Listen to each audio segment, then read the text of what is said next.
dulu tombol subscribe, jangan lupa nyalakan loncengnya supaya gak ketinggalan updatean selanjutnya.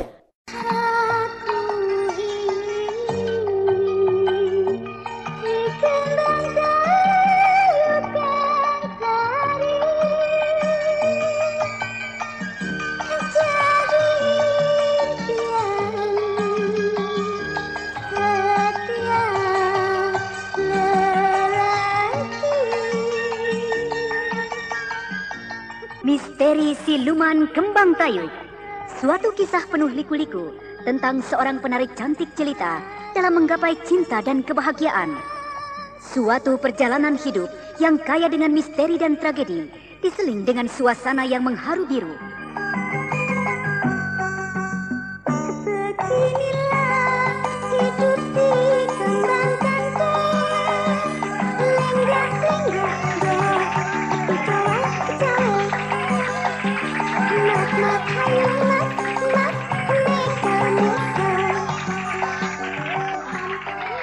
begitu indah lagu yang dibawakan Kensari. Aku baru menyaksikan Kensari melantunkan dengan merdu dan tariannya begitu mempesona.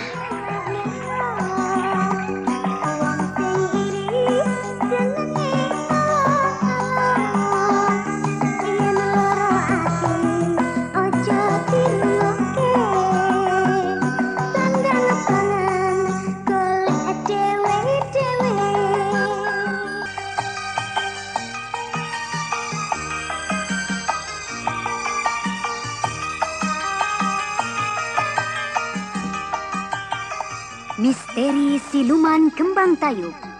Naskah karya Totot Prambanan. Teknik dan montase Moko Caritas. Musik oleh Frans Harius dengan sutradara Dian Pertiwi. Kali ini mempersembahkan episode ke-12 dengan judul Gelung Iblis.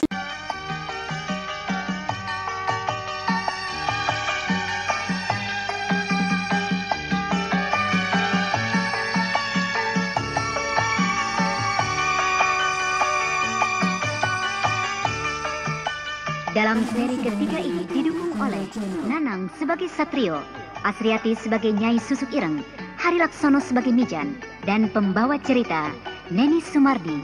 Selamat mendengarkan.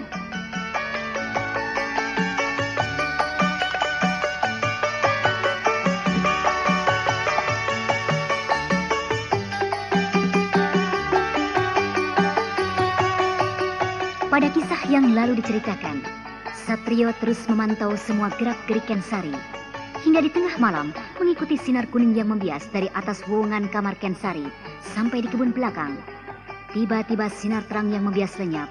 Lalu dari kegelapan muncul Nyai Susuk Ireng. Satrio bagai terbius mengikutinya ke arah balik bukit. Untung saja Satrio tidak mencurigai sinar kuning yang kuciptakan tadi. Sekarang dia dalam pengaruh kasmaran yang kutebarkan.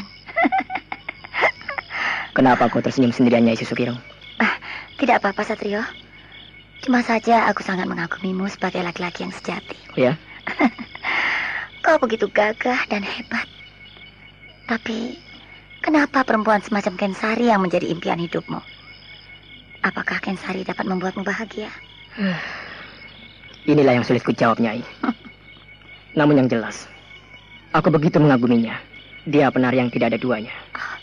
Sungguhkah begitu? Iya, memang kenyataannya begitu. Aku belum pernah melihat ada penari lain yang melebihi Kensari, walaupun bangsa siluman sekalipun. Kau telah terpengaruh oleh peletnya, Satrio? Tidak, aku menolak kata-katamu. Iya, aku sungguh-sungguh mengaguminya. Lubuk hatiku yang paling dalam mengatakannya begitu. Sayang sekali. Kenapa, Nyai? Kau anak seorang ningrat. Apa tidak merasa dilecehkan mendapat gadis yang tidak mempunyai keturunan?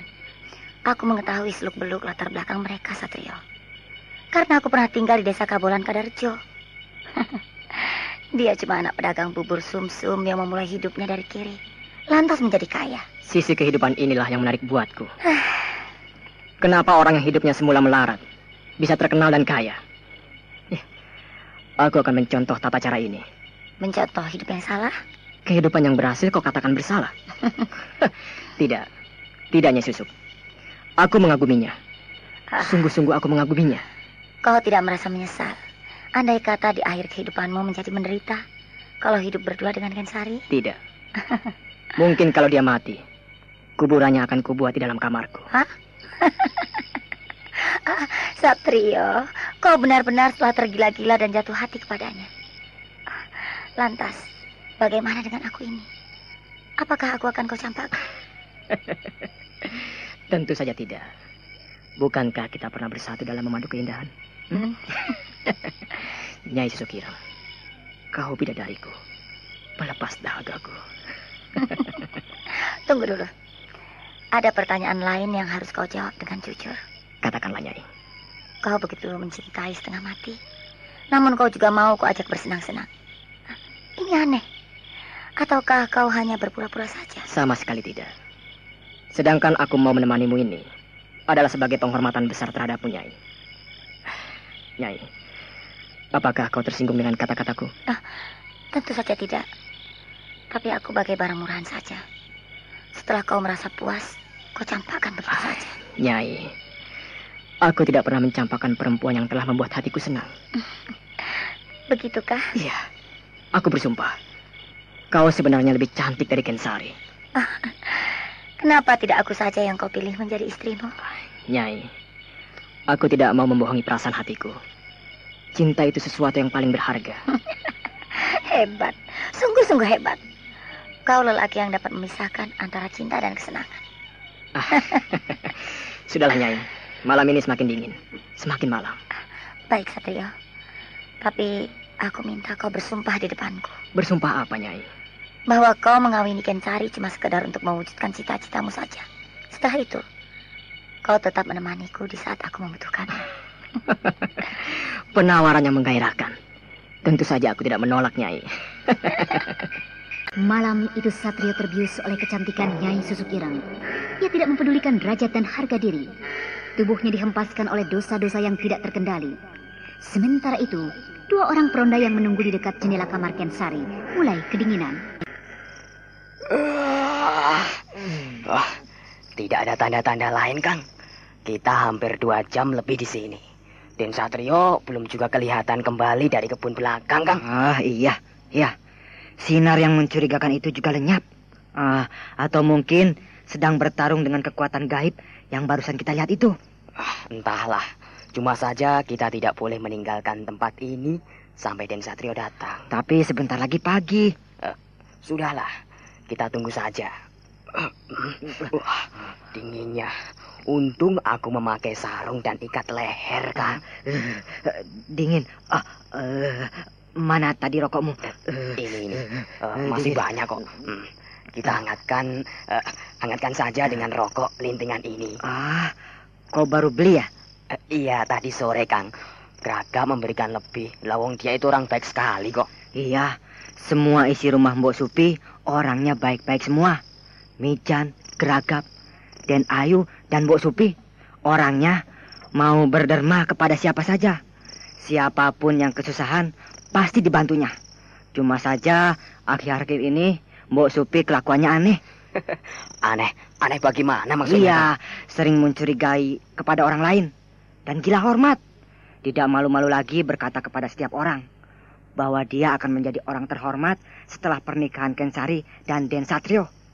Ya, namanya juga orang yang hidupnya meningkat. Pasti sedikit banyak tingkah lakunya akan berbeda, Kang. Tapi Kensari tidak. Dia hidup sedermo saja, apa adanya. Tidak menunjukkan sebagai perempuan yang mempunyai kelebihan atau sebagai perempuan yang selalu menjadi pembicaraan orang. Iya. Mudah-mudahan apa yang dilakukan Mbok Supi tidak berlanjut panjang. Maklumlah, lawang orang sudah mulai tua kok. Iya. Tunggu sebentar. Aku mau menyedot rokokku dulu di lampu gantung di pojok pendopo itu. Ayo, cepatlah. Satrio. Iya. Sebentar lagi pagi. Aku harus pergi dari sini. Begitu cepat berlalu. Nyai, kenapa terburu-buru? Kita sudah terlalu lama di sini. Dengarlah, kokok ayam mulai terdengar di seberang desa itu. Ya, baiklah. Kau akan terus pulang dengan apa? Dengan caraku sendiri. Seperti yang kau kejar-kejar tadi. Aku tidak mengerti maksudmu. Sebentar ini kau akan mengerti. Lihatlah. Hop. Anda sedang mendengarkan Revanda Channel.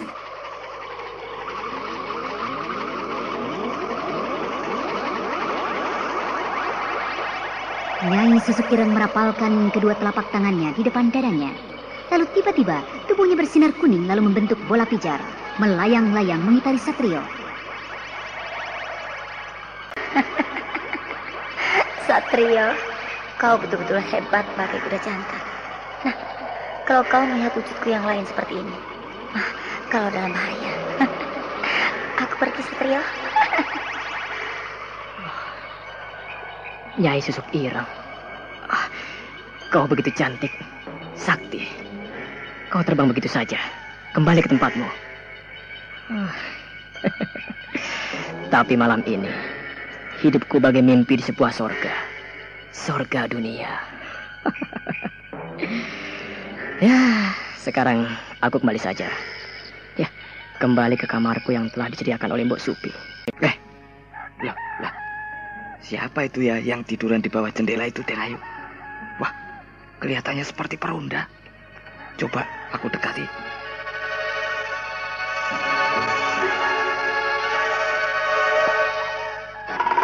Nah, bener. Kenapa mereka tidur di sini? Aneh-aneh saja. Ayo bangun. Sudah siang. Ayo bangun. Tidur di latar. Dingin sekali. Dingin. Jangan ganggu. Apa? Tidak ada tempat? Hah? Apa? Ayo. Aduh, kakiku jangan diinjak. Aduh. Siapa yang injak? Disuruh bangun kok malah nuduh orang. Kalian yang mengganggu pemandangan, tahu nggak? Aduh, wah, kakiku diinjak lagi, Kak. Aduh. Siapa yang menginjak kakimu? Ganggu saja kau.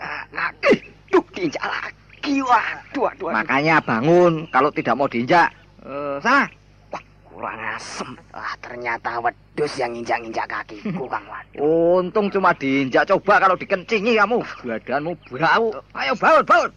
Bangun. Iya. Iya. Ayo bangun. Bangun. Aku sudah bangun. Gara-gara kau jadi ketiduran di sini. Kamu ini berdua kenapa tidur di sini? Kenapa? Mau berbuat jahat kamu ya? Ngintip orang tidur ya? Tidak, Kang Mijan. Tidak. Aku berdua tadi malam sedang meronda di sini. Meronda? Maksudku sedang memantau keadaan di sekitar gitu, Kang Mijan. Iya, Kang. Kami berdua melihat sinar yang berputar-putar di atas fuungan kamar ini. Kenapa tidak membangunkan aku? Lawang kami tidak berpikir ke sana kok. Karena semalam ada Den Satrio yang mengejar sinar itu ke kebun belakang. Wah, kalau tidak percaya bisa ditanyakan kepada Den Satrio. Ya sudah, baiklah. Ayo sekarang kalian mandi dulu sana di pancuran. Bau. Setelah itu sini ya temui Mbok Supi. Jelaskan keadaan yang sebenarnya. Tahu nggak? Oh iya Kang Mijan. Benar apa yang dikatakan kedua peronda itu, Jan. Iya begitu, Den. Maaf ya, Den ya. Ya. Ini perlu saya ketahui karena saya tidak ingin terjadi sesuatu atas diri Den Satrio dan Den Ayu. Ya. Terima kasih, Jan, atas perhatianmu. Oh ya, dari tadi aku tidak melihat Kensari. Padahal di warung itu sudah ramai dengan orang-orang yang ingin belanja. Mungkin sedang ke sungai, Den. Ke sungai? Sendirian? Ya mungkin juga. Mau apa pagi-pagi ke sungai, Jan? Ya apalagi kalau tidak mencuci pakaian. Ya kalau nggak mencuci ya mandi bersama teman-temannya. Bukankah Kensari di desa ini paling banyak teman-temannya? Ya jadi dia ingin senang-senang begitu. Seharusnya itu tidak dilakukannya, Jan. Loh kenapa? Ijan, calon pengantin mandi di sungai. Ini akan membuat pamor pernikahan akan luntur. Kenapa aku tidak mencegahnya, Jan? Loh, lah bagaimana saya mencegahnya, toh, Den? Lawang Kensari sendiri sedari kecil itu senang mandi di sungai yang jernih itu. Nah, cobalah lihat di sungai sanalah, Den. Baiklah. Aku akan ke sana dan bilang sama Mbok Supi. Aku sedang menyusul ke sungai. Ya. Nanti ku sampaikan. Satrio begitu kecewa mendengar keterangan dari Mijan. Lalu ia bergegas menyusul ke sungai di desa itu. Namun sesampainya di sana, Aku tidak melihat Kensari mandi atau mencuci. Yang aku lihat cuma anak-anak perempuan sedang mandi dan mencuci pakaiannya. Tapi sebaiknya aku tanyakan saja kepada salah seorang dari mereka.